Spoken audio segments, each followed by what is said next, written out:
Hi, Sean Huxter here. Welcome to Magical Little Worlds with me. Today, I'm going to go over a set that I've had for quite some time, a number of years. I saw this set on a post in a toy forum, and I said, well, I have to have this. And months or maybe even years of scouring eBay finally got me the full set. And then I also had carded individual versions of each of these, which I sold later because I realized I didn't need those. And I was never going to open the carded ones because you can't really play with those, can you? So today, we're going to talk about this boxed set, which it did come in individuals, but also in a box set. So I'm going to angle up for a second. Mysteries of the Universe, UFOs, and Visitors from Outer Space. What we have here is themed, 3 themed sets, and they have to do with who built the pyramids, who built the Easter Island statues, and who did the Nazca lines. And of course, the theory, of course, here being is that aliens had to have done all that because, you know, humans, we don't know how to do anything. And that humans way back certainly aren't the same as humans today. They must have been stupider, right? So they couldn't possibly have pulled these things off by themselves. So they had help. Where did the help come from? Right here, guys. This is where the help came from. So this came in this form of 3 play sets. And again, highly influenced by the Mighty Max phenomenon, and which, of course, came from the Polly Pocket phenomenon, which then led to many other toys making these encapsulated play sets, which I call Magical Little Worlds for good reason. So we're going to start, let's start in the middle, why not, with this black UFO. By the way, this is kind of reminiscent, if you, I don't know if you've ever seen it, but this TV show called Project UFO in the 70s, I was enamored of. I watched as many episodes as I could. I actually found them on YouTube and watched them in different languages because some of them weren't available in English. And so this kind of is reminiscent of this. The detail is not too bad given. It's, you know, you get your standard panel lines and stuff. Of course, X-Files made this popular again. I'll get to why this is happening in a second, because the quality isn't great, guys. So I do love the idea of this set. I just wish the quality was a little better, because when you open it up, and I'm going to pull these back a little bit, give myself some room to talk about each set individually. This black set opens up in 3 separate pizza sections, like, you know, so.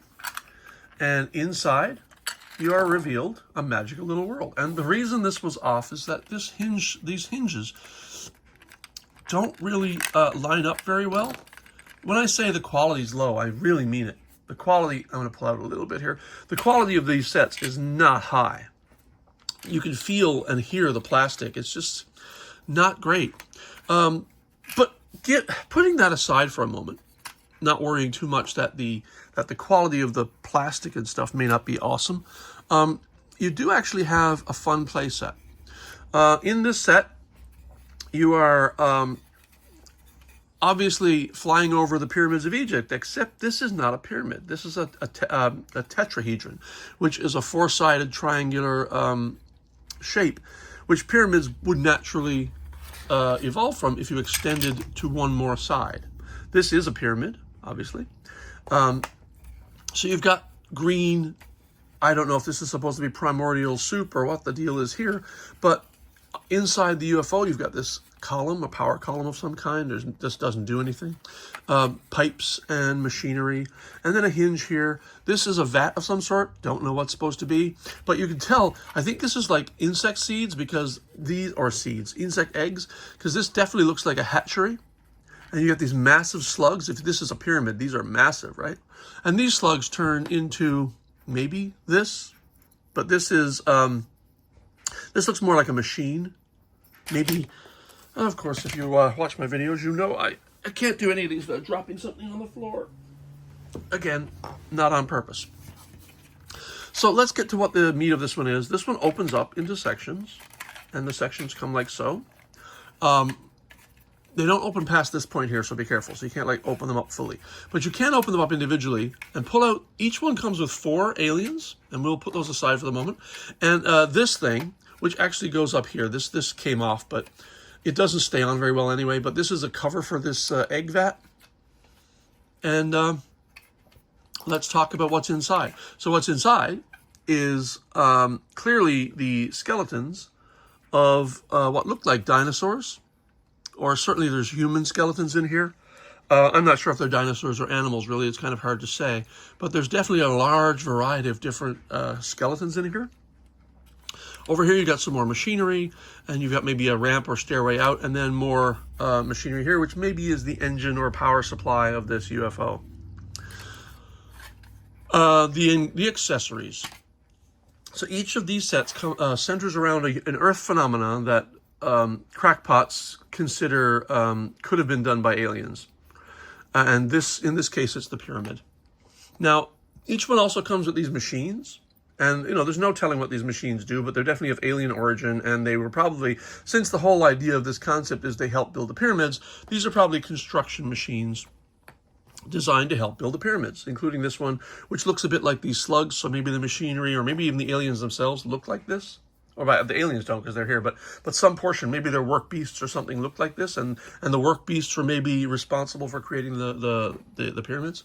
And of course you have this flying machine which they get around in, probably to oversee the operation, And then this device, no idea, but here it is. It's a cool little device. Probably if this was aliens building the pyramids, maybe it's a surveying device or a measuring device of some kind, or a distance measurer. Who knows? But it does come with the set. And then we have our 4 aliens. In this case, we have green aliens looking very insect-like, which probably explains the slug-like egg and larva. And each of the aliens, I think, is a little different. I don't think there are duplicates. Let me just check. No, so each one is unique and individual. And they're pretty well molded. I mean, you could use these. These would definitely be proud Mighty Max figures, monsters. And so you've got the 4 green aliens on this black UFO set. And that's that one. Pushing this one aside, we will move all of the gear up here, and we'll take out the green one. So the green UFO, again, we've got similar level of detail, not a lot of detail, but some. And you can see by the fact that this is falling apart that the quality is on the low side again. The plastic is not flexible enough to support hinges and moving parts, to be quite honest. So this one comes apart, instead of in 3 pizza sections, it comes apart in 4. Just dump the pieces. And 3 are the same size, and 1 is a little sliver. Pushing all the gear aside again, we'll talk about the UFO itself. Some of these, I don't know if this one does. Yeah, this one, a little scout ship or something comes out. We do not have the same thing happening on the black one. And that leaves a little reservoir inside for a little creature to stand or whatever. And then below here we have cryogenically frozen aliens, waiting obviously to wake up when they reach Earth, I imagine. And here you have what looks like hand controls, which are probably like a locking device where you put your palm in and you activate these 3. These 3 will need to stay asleep for the voyage, and the only reason you'd ever want to activate them is if someone activated you or woke you up, and therefore you've got the hand control, which is very clever. And then over here you got very rudimentary, simple details, nothing great, pipes and things. And this one does not clamshell open. This one swings around. So this one just rotates to free up the particular area you want to play in at the moment. And what you have on the bottom is very Mighty Max reminiscent piping and machinery, although I say it's much lower detail than Mighty Max. And again, this plastic is just not there to support fun motion and play features. The hinges come off very easily. But that said, it's still a fun play set. This is another one of these lids that opens up. What goes in there, I think you get to decide. And let's now talk about the accessories. Now, what's this one all about? This one is about the Easter Island heads. And also, these South American carvings. These are definitely, I don't think this is meant to be one of the aliens. I believe this is an Earth artifact that aliens are meant to have helped build. We'll put these aside here and look at what else comes in this. We have, I dropped it on the floor. We have an orange robotic alien type thing. This could also be a surveying device or a measuring device, or it could in fact be a robot overlord for all we know. And we don't know. And then one of the best parts about all these toy sets is that you make up your own mind. And unless the story is written for you, you get to write it yourself, and that's great. I do love that aspect of all of these. And here's another machine. And this one has a claw, so clearly this is a robot constructing machine of some sort, or a grabbing or carrying machine. Detail is, again, kind of on the lower side.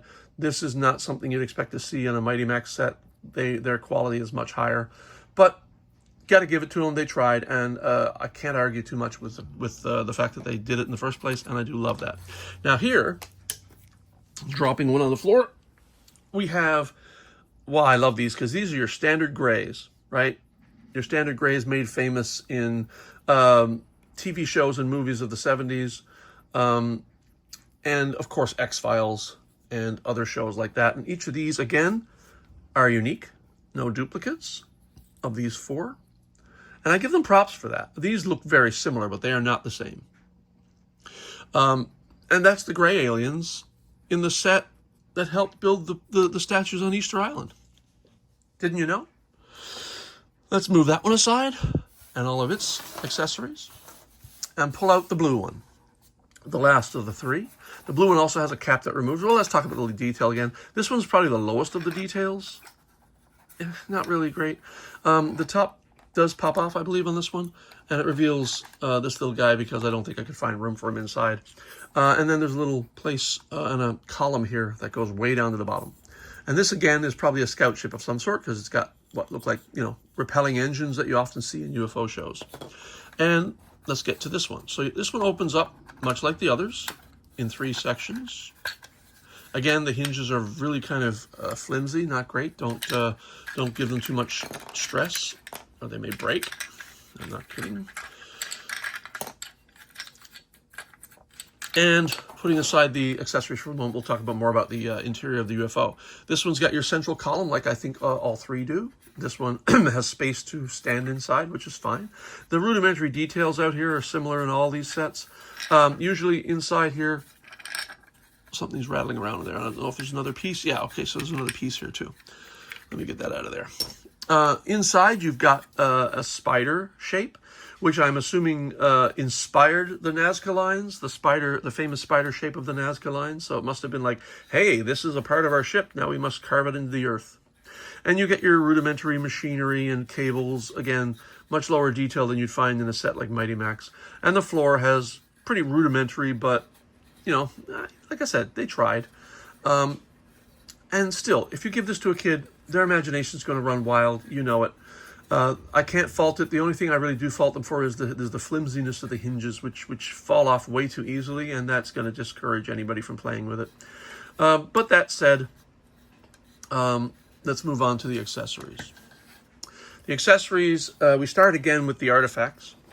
And these are our Nazca lines, which are lines carved into the South American deserts. These are rather famous. So this is like a hummingbird. This is like a spider. And these, by the way, are massive. They're on the ground and they're huge, prompting people to think, well, you couldn't possibly have done this without some sort of overhead projection or overhead view. Therefore, must be aliens, right? Because humans just aren't smart enough to do that. Never were, never will be. Then you've got this vehicle. Again, another vehicle. Pretty low detail. Look at the paint. Love it. But again, fun, right? It looks an awful lot like a Star Wars land speeder in the prequels. And I think these came out before the prequels, so who stole from whom, I wonder? Again, just fun vehicle, probably to get around to help, you got to survey the air to actually shape these on the ground and make them look like anything. Otherwise, they wouldn't look like anything, because humans can't possibly do that. And then over here we have another vehicle.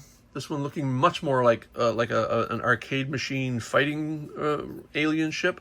But again, you get your engines here. Again, this is just an alien vessel. And of course, you have, the scout ship here. Now, these aliens are a little different than the previous. These are almost like little rodent-like aliens. Aliens that you might encounter in Bartlett's Guide of aliens. And again, all unique. All 4 are unique. And interesting and fun. A little whimsical on these. Unlike the grays, which I thought were really realistic, and the greens, which I thought would definitely make Mighty Max villains, these are a little more silly. The eyes, I think, are what do it. I think if you had that head but just had the dark black eyes, I think that would work much better. But that's not my decision. I didn't make these things. I just make my own toys, where I get to make my own mistakes. And that's this one. So all in all, a fun set. honestly, it's kind of a sought after set because they are fairly rare. They were very cheap, so they were sold in in little department stores and places like Big Lots, I think, had them. And so they never really made the mainstream. And, you know, I think that most toy companies would demand better quality than this, like, before they wanted to sell them.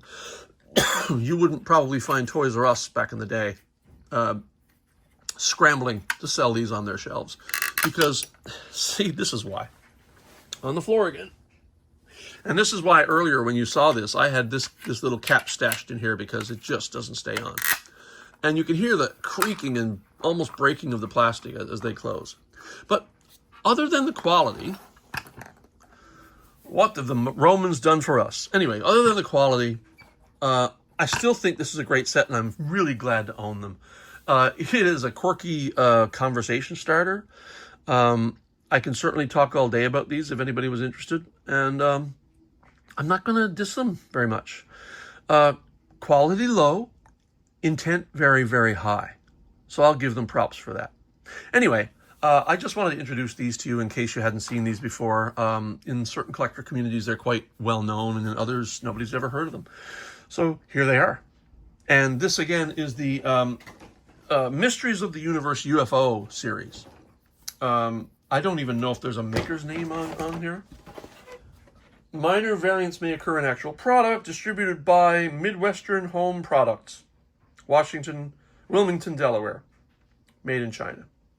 So, not exactly a branded toy. But again, fun. If I'd gotten this as an 8-year-old, I would have just hit the roof. I would have loved it. I would have played with it for days and hours.